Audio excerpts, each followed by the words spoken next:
Amigos, prepárense, porque la política española nos regala otro episodio digno de un thriller judicial con tintes de comedia negra. Esta vez, el foco está puesto en David Sánchez, hermano del presidente Pedro Sánchez, y su supuesta implicación en un caso que, como mínimo, nos hace arquear las cejas. Porque no todos los días una exjefa decide ir al juzgado y, con el sigilo de un francotirador, desmiente a alguien con tanta contundencia que ni las portadas de los periódicos pueden ignorarlo. Pero vayamos por partes, como diría un buen forense. ¿Qué es lo que ha pasado exactamente? Según los informes, la exjefa de David Sánchez habría desmontado la versión que él mismo presentó ante el juez, dejando al descubierto contradicciones que no pasarían ni el filtro de un guión de serie de sobremesa. Y claro, aquí estamos todos, preguntándonos si esto es simplemente una historia de malentendidos laborales o si estamos ante algo mucho más grande, más turbio, y con implicaciones que podrían salpicar hasta la Moncloa. Para entender el contexto, recordemos que el hermano del presidente lleva tiempo bajo el radar mediático por su controvertido paso por una entidad pública vinculada al turismo, en la que trabajó durante el mandato de su hermano. Ya saben, casualidades de la vida, como esas veces en las que encuentras dinero en el bolsillo del pantalón. Solo que aquí no hablamos de unos euros olvidados, sino de contratos, decisiones y, según algunos, posibles favoritismos. Ahora bien, ¿qué dice exactamente la exjefa? Según sus declaraciones, David Sánchez no cumplía con los requisitos necesarios para el puesto que ocupaba. Así, sin anestesia. Y eso no es todo. También habría señalado posibles irregularidades en los procedimientos que llevaron a su contratación.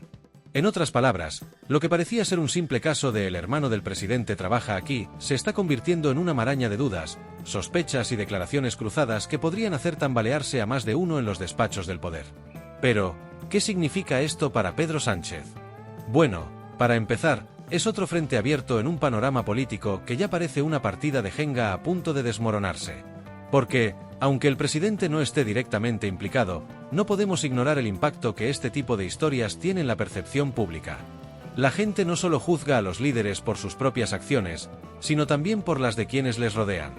Y si algo nos ha enseñado la historia reciente, es que los escándalos familiares pueden ser un lastre difícil de cargar. Ahora, hagamos un paréntesis para hablar de algo importante, la narrativa.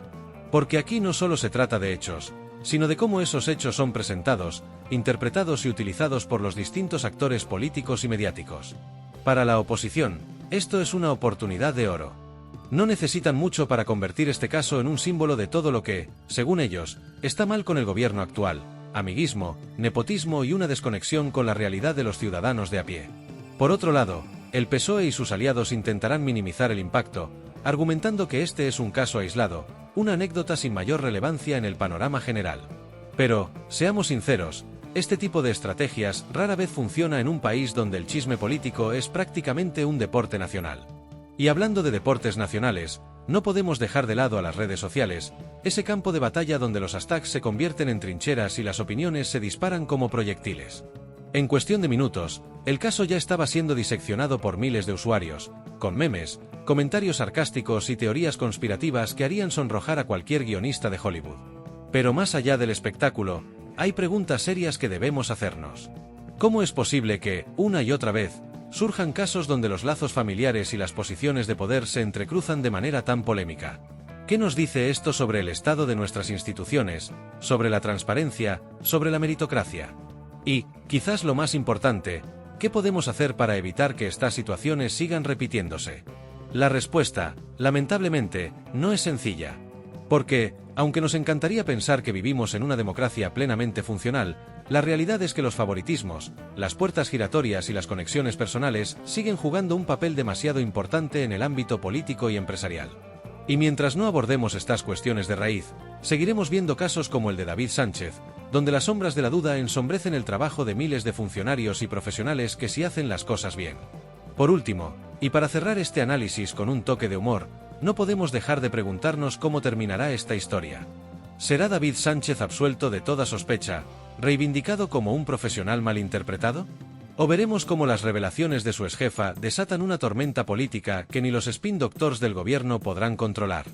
En cualquier caso, lo que está claro es que esto no será la última vez que un caso como este ocupe los titulares. Porque, en el fondo, España es un país donde la política y el espectáculo van de la mano, y donde siempre hay lugar para un nuevo escándalo.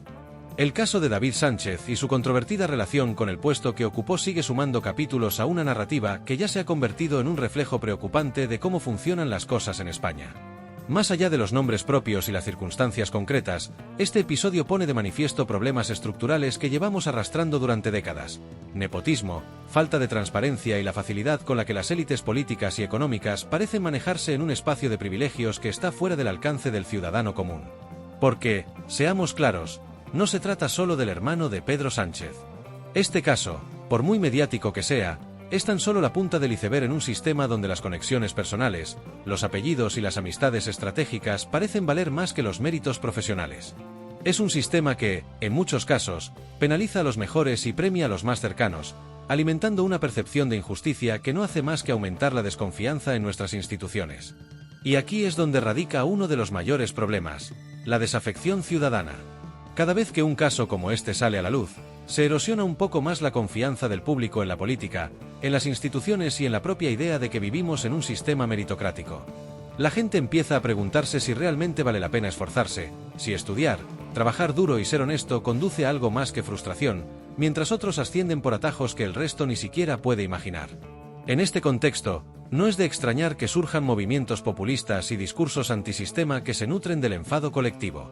La derecha aprovecha este tipo de casos para reforzar su narrativa de que el gobierno actual está plagado de corrupción y amiguismo, mientras que la izquierda se esfuerza en minimizar el impacto, argumentando que estas polémicas son utilizadas para distraer de los verdaderos problemas. Y mientras ambas partes se enzarzan en un intercambio de acusaciones, los problemas de fondo quedan sin resolver, perpetuando un ciclo que ya resulta agotador. Lo más frustrante es que este tipo de escándalos son, en muchos casos, evitables. Bastaría con implementar políticas de transparencia más estrictas, garantizar que los procesos de contratación sean realmente imparciales y asegurarse de que las instituciones públicas estén gestionadas por personas que realmente están capacitadas para ello. No es una utopía, es simplemente cuestión de voluntad política. Pero, por desgracia, parece que esa voluntad sigue siendo un bien escaso en nuestro panorama político. Y, hablando de panorama político, no podemos ignorar el papel de los medios de comunicación en este asunto. Cada nuevo detalle del caso es analizado, discutido y, en muchos casos, exagerado para maximizar su impacto mediático. Esto no es necesariamente malo. Después de todo, el periodismo tiene la responsabilidad de fiscalizar a los poderosos y exponer las irregularidades. Sin embargo, también es cierto que el sensacionalismo puede desviar la atención de lo que realmente importa. Porque, al final del día, no se trata solo de un titular llamativo o de ganar audiencia. Se trata de informar de manera rigurosa para que la ciudadanía pueda formarse una opinión basada en hechos, no en percepciones manipuladas. Por otro lado, está la dimensión humana de este caso. Es fácil centrarse en los aspectos más polémicos y olvidarse de que detrás de cada escándalo hay personas reales, con vidas, familias y reputaciones en juego. David Sánchez, independientemente de su culpabilidad o inocencia, está ahora en el ojo del huracán, y eso tiene un coste personal que no podemos ignorar. Lo mismo ocurre con su exjefa, cuya decisión de hablar podría tener consecuencias significativas en su vida profesional y personal. Este es un recordatorio de que la justicia debe ser, ante todo, justa, y que no debemos caer en la tentación de juzgar antes de que se presenten todas las pruebas. Sin embargo, también es importante señalar que la responsabilidad última recae en aquellos que están en posiciones de poder. Los líderes políticos, incluido Pedro Sánchez, tienen el deber de garantizar que las instituciones que lideran sean ejemplares, no solo en su funcionamiento, sino también en la percepción que proyectan. Porque, al final, la política no es solo cuestión de resultados, también es cuestión de confianza. Y esa confianza se gana, día a día, con actos que demuestren un compromiso real con los valores de justicia, igualdad y transparencia. En este sentido, lo que ocurra con este caso será una prueba importante para el gobierno de Pedro Sánchez. Si se maneja con transparencia y seriedad, podría convertirse en una oportunidad para reforzar la credibilidad de su administración. Pero si se intenta barrer bajo la alfombra o minimizar su importancia, no hará más que alimentar la percepción de que las élites políticas viven en un mundo aparte, lejos de las preocupaciones y los problemas del ciudadano común. En conclusión, este caso es mucho más que una simple polémica. Es un reflejo de los retos que enfrenta nuestra democracia y de las preguntas que debemos hacernos como sociedad. ¿Estamos dispuestos a exigir más de nuestros líderes? ¿Estamos dispuestos a cuestionar un sistema que parece diseñado para beneficiar a unos pocos a expensas de la mayoría? Y, lo más importante, ¿Estamos dispuestos a dejar de lado la polarización y trabajar juntos para construir un país donde la justicia, la igualdad y la meritocracia no sean solo palabras bonitas, sino realidades palpables? El camino no será fácil, pero es un camino que vale la pena recorrer. Porque, al final del día, la política debería ser un servicio, no un privilegio.